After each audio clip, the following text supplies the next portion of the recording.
Mi novia se fue con su exnovio porque él era el amor de su vida, pero ahora me pide que siga pagando sus deudas.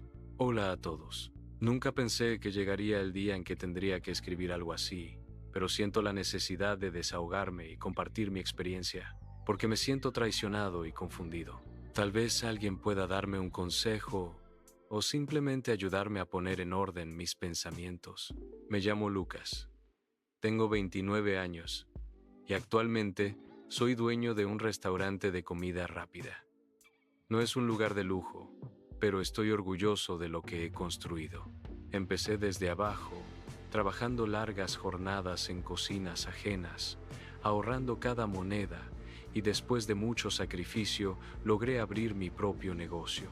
Con el tiempo, el restaurante empezó a crecer, gané clientes frecuentes y me volví conocido en la zona. Puedo decir que vivo de lo que amo. Gracias a eso pude comprarme un auto y, con esfuerzo, también logré tener mi propia casa. No es una mansión, pero es cómoda y suficiente para mí.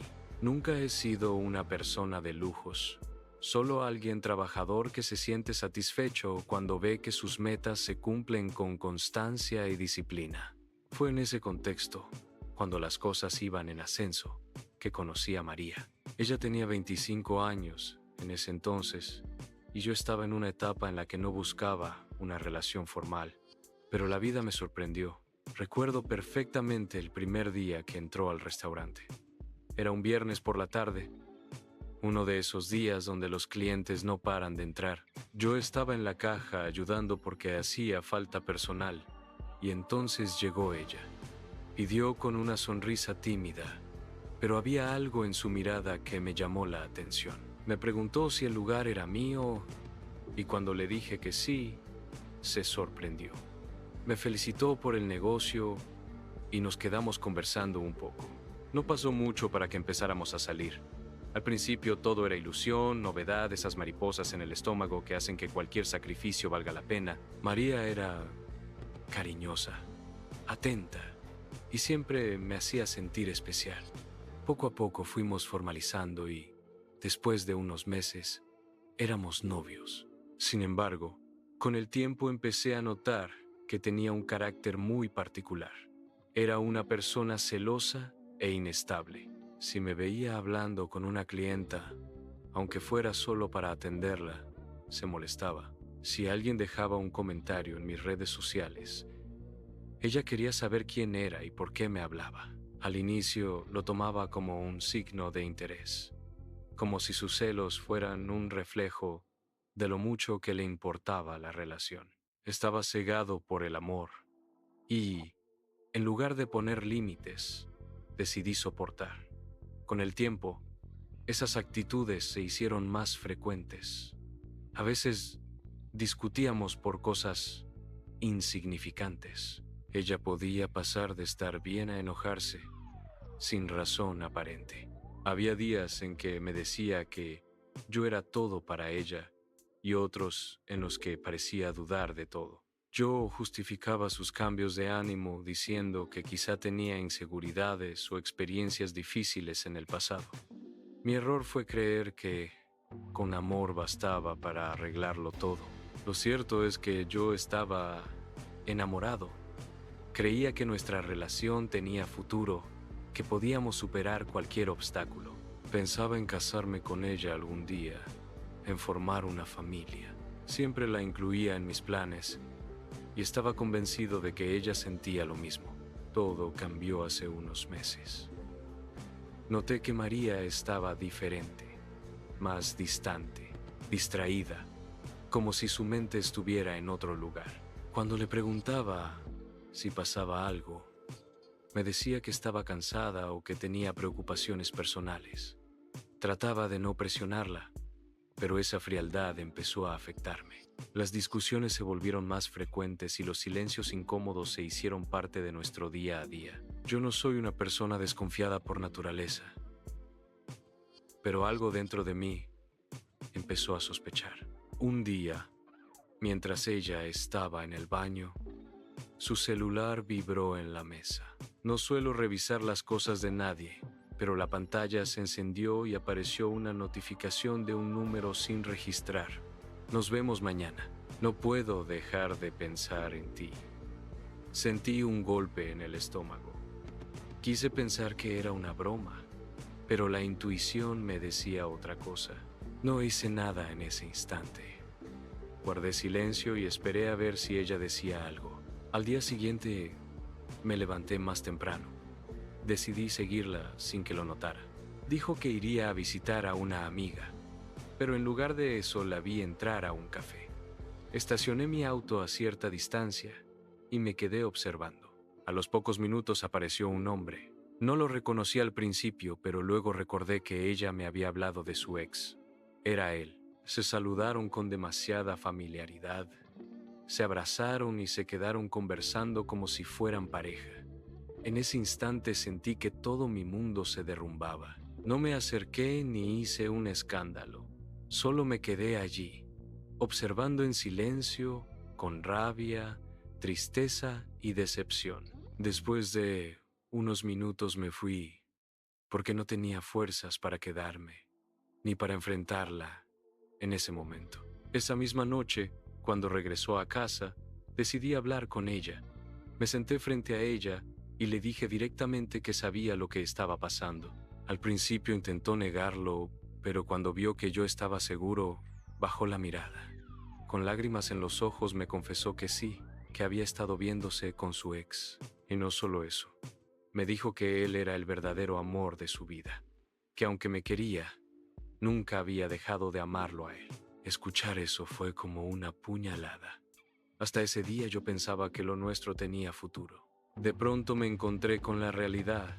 Yo había sido un reemplazo, un refugio temporal, mientras ella seguía atada emocionalmente a alguien más. Ella me pedía que la entendiera, que no lo había planeado, que simplemente había vuelto a sentir cosas que nunca se habían ido. Yo estaba devastado. Ahí entendí algo doloroso pero necesario. El amor no basta cuando no hay sinceridad ni respeto. Pero lo que vino después fue peor.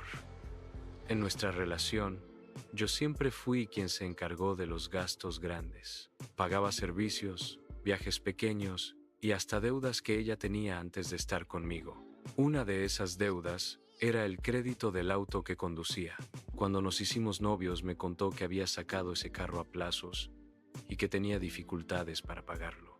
Yo ya tenía el restaurante en una buena etapa y pensé, no pasa nada, puedo ayudarla. Empecé a hacerme cargo de las mensualidades. Para mí era un gesto de apoyo, un acto de amor.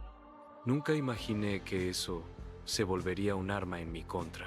Unas semanas después de la ruptura, estaba en el restaurante revisando cuentas cuando sonó mi celular. Era ella. Dudé, pero contesté. Habló como si nada hubiera pasado. Lucas, me avisaron que todavía no has pagado la mensualidad del auto. Debes hacerlo pronto, si no se acumularán intereses. Me quedé en silencio, incrédulo. ¿Es broma, cierto? No, hablo en serio. Tú sabes que ese pago siempre lo has hecho tú. Ahí me hirvió la sangre. Escúchame bien, María. Tú y yo ya no somos nada. Me engañaste y tuviste el descaro de decirme que tu ex es el amor de tu vida. Yo no tengo por qué seguir pagando tus deudas. Ese auto es tuyo, no mío. Arréglatela sola. Colgué. Pensé que sería todo, pero empezó a atosigarme con llamadas y mensajes. Decía que yo tenía que responder como hombre y que no podía desentenderme de un compromiso que ya había asumido. La bloqueaba y aparecía desde otros números. Lo más grotesco fue cuando su ex, ese mismo tipo, empezó a llamarme también. Al final contesté, soy Daniel. La pareja de María dijo con voz burlona, lo justo es que sigas apoyándola. Ella te dio 3 años de su vida. Lo mínimo que puedes hacer es pagarle lo que le corresponde. 1 año de alquiler y las mensualidades del auto. Para ti no es nada, tienes un restaurante. Ahí exploté. Mira, imbécil. Lo que yo hice en esos 3 años fue darle absolutamente todo: estabilidad, apoyo, techo y hasta pagarle sus deudas. No le debo nada. Ella es la que me falló a mí. Y tú, que ahora eres su gran amor, ni siquiera puedes pagarle un café. ¿Por qué no te haces cargo tú de su auto y su alquiler? Colgué, pero el acoso siguió. María insistía: si de verdad alguna vez me quisiste, paga lo que falta. Sé razonable. No me dejes sola en esto. Cada mensaje solo reforzaba mi decisión. Yo había dado demasiado. No solo amor, también dinero, tiempo y oportunidades. Y, en lugar de valorarlo, me traicionó con alguien que ni siquiera puede mantenerse a sí mismo. Lo peor era que pretendía que yo siguiera siendo su salvavidas mientras vivía con su amor de la vida.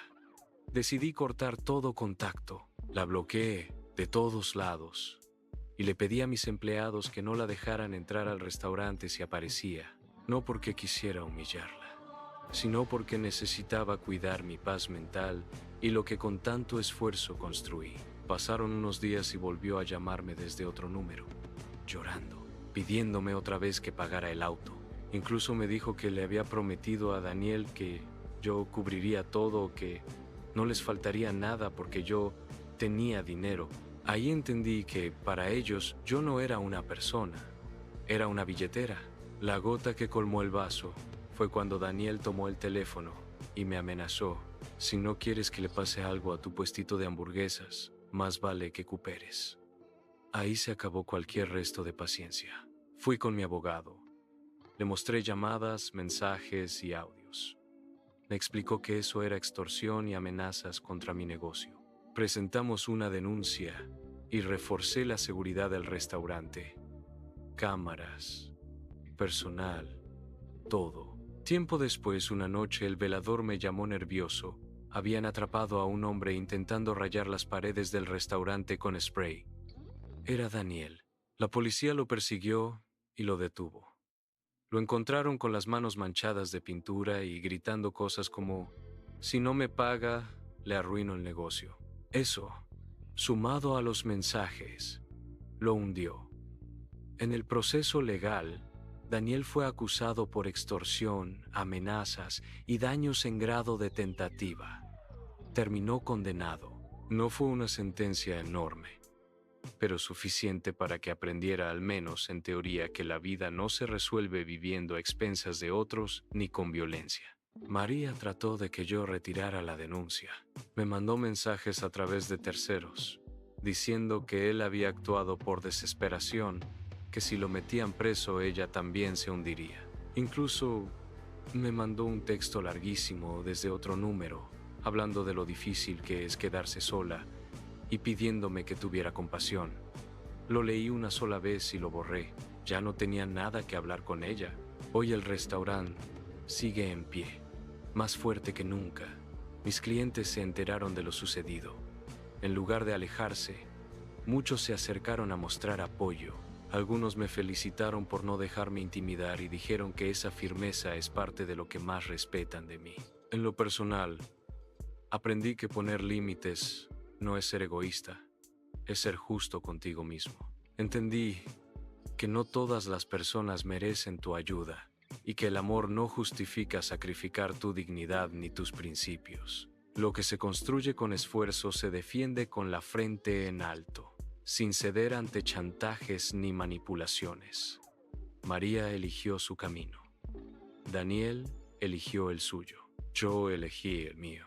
Y aunque esta historia me dejó cicatrices, también me dejó una enseñanza invaluable. Nunca permitas que alguien use el amor o la culpa para convertirte en su cajero automático emocional y financiero.